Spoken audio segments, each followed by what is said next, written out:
إذا زلزلت الأرض زلزالها وأخرجت الأرض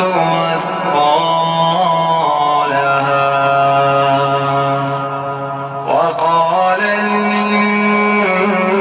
الإنسان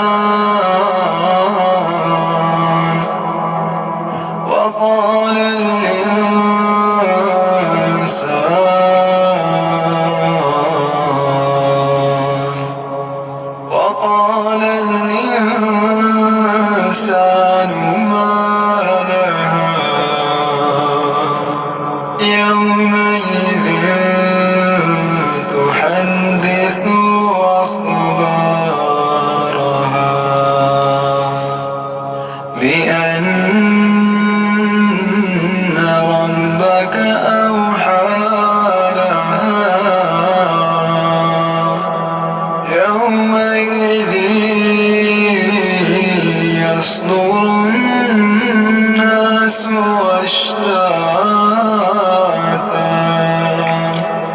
أشتاتا ليروا